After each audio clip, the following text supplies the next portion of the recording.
Hi, I am attorney Vance Raymond Parker.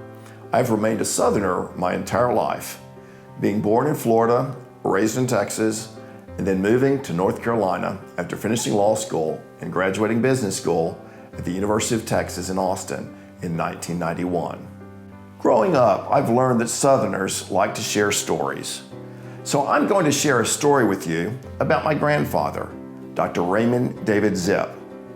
And even though my granddaddy Raymond was a physician, I'll share with you the lessons I learned from him about practicing law and what I bring from him into my own practice. When my grandfather, Dr. Zipp, first visited my hometown, the South Texas town of Edna, Texas, population 5,000, in 1931, he was only 22 years old and the youngest physician at that time to graduate from medical school at the University of Texas Medical Branch at Galveston, Texas. The people of Edna needed a physician, and my grandfather needed a town in which to practice. Now, back in the 1930s, mothers taught their daughters that physicians were a good catch. Plus, my grandfather was very handsome at age 22. So when my grandmother, Marie Vance, whom I called Lady, learned that my grandfather was coming to town, she invented an illness so that she could meet him. Well, her strategy worked, and my grandfather liked her so much that they became married and had 2 children. The oldest became my mother, Valerie. Now, my grandmother thought that being married to the town doctor would be glamorous, but it was not. In those days, physicians were not as specialized as they are now, and they pretty much did everything. My grandfather practiced all types of medicine, including performing surgeries and delivering most of the babies in Edna. He even performed all his own laboratory and pathology work himself with his own microscope.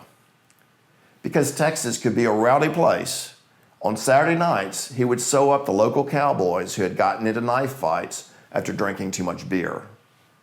My grandfather built a clinic downtown, then built a medical office at his house so people could visit him after hours and on weekends. At any one time, my grandfather was frequently the only doctor in town. The phone rang day and night for my grandmother to answer, and my grandfather often went on as many as 13 house calls a night, driving to each appointment in his 1929 Chevrolet Coupe. If you think about 22-year-olds that you know today, including perhaps your own children, it's pretty remarkable that my grandfather was mature and focused enough to take care of a whole town's medical needs at age 22. How many 22-year-olds today could have done that? But my grandfather was part of the greatest generation.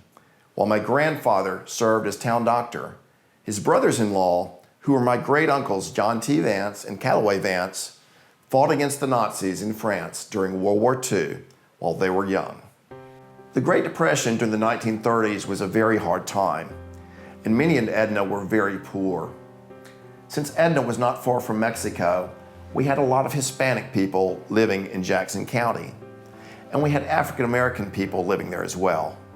I'm proud to say that my grandfather took care of Hispanic people, African American people, and white people equally, and never turned anyone away because they couldn't pay. In fact, during the Depression, my grandfather would take chickens, pies, or vegetables from the patient's garden as payment. My grandfather endured an exhausting schedule for many years while he was taking care of Edna. In fact, my father Gerald once told me that my granddaddy Raymond had given his entire life to that town.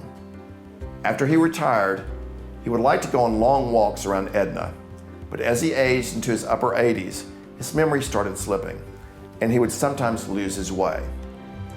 But because my grandfather had cared so much for them, the people of Edna remembered him so that he was never left alone when he became lost.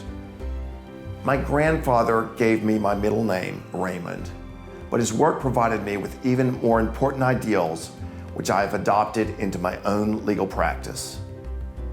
It's a sign of great respect to invite someone into your own home, as my grandfather did when he built a medical office at his house.